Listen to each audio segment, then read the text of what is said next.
అందరికీ నమస్కారాలండి. ఈరోజు ఇక్కడ మెటర్నల్ డెత్ వచ్చింది అనే ఇన్ఫర్మేషన్తో ఇన్ఛార్జ్ డిఎంఎన్హెచ్ఓగా నేను వచ్చాను. సైట్ ఆఫ్ అఫెన్స్ ఆగే ల్యాబ్ వార్డ్స్ అంతా కూడా ఇన్స్పెక్ట్ చేసినాము. ఈ హాస్పిటల్ లావణ్య హాస్పిటల్ అనేది ఇంత ముందునే సీజ్ చేస్తున్నారు, కానీ ఓపెన్ చేసి వాళ్ళు సేమ్ ఓటీలోనే ఆపరేషన్ కండక్ట్ చేస్తున్నారు.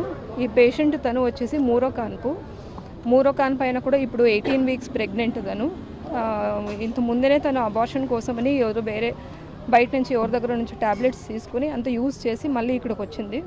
ఇక్కడికి వచ్చినాక డాక్టర్ గారు చూసి తను ఆపరేషన్ చేయాలనే ఉద్దేశంతో ఆపరేషన్ చేస్తున్నారు.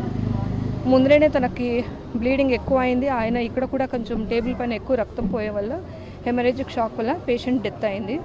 ఈ విషయం మేము చెప్పినాము. ఈ హాస్పిటల్ కూడా మేము మళ్ళీ సీజ్ చేస్తున్నాము.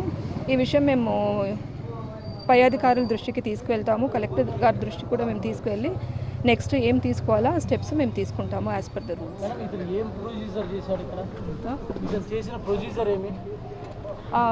హిస్ట్రాటమీ అని అంటున్నారు, బట్ అది ఫుల్ మేము పోస్ట్ మార్టం పంపించి అది ఏం చేస్తున్నాడు అని తెలుస్తేనే మనకు తెలుస్తుంది. ఎందుకంటే రికార్డ్స్ కూడా మనకేం సరిగ్గా దొరకలేదు. సో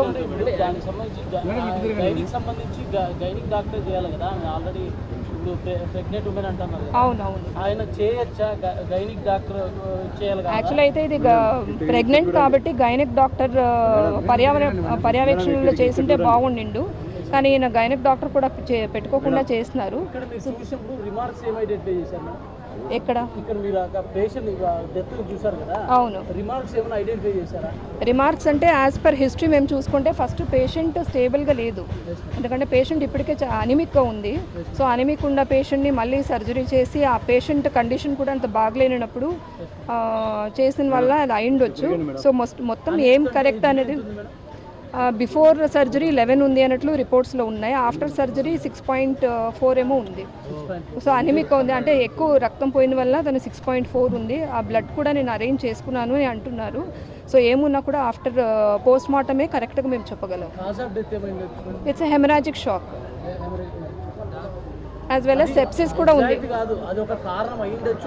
ఇట్ కూడా haemorrhagic shock as well as septic shock కూడా ఉన్నట్లుంది. ఎందుకంటే తను ఆల్రెడీ అబార్షన్కి ట్రై చేసింది, బ్లడ్ కూడా తనకు చాలా లాస్ అయింది అండ్ ఆ సెప్సిస్ స్టేజ్లో వచ్చింది తను. ప్రెసెంట్గా అయితే నాకు డీటెయిల్స్ తెలియదండి, నేను చూడాలి. బట్ గవర్నమెంట్ హాస్పిటల్లో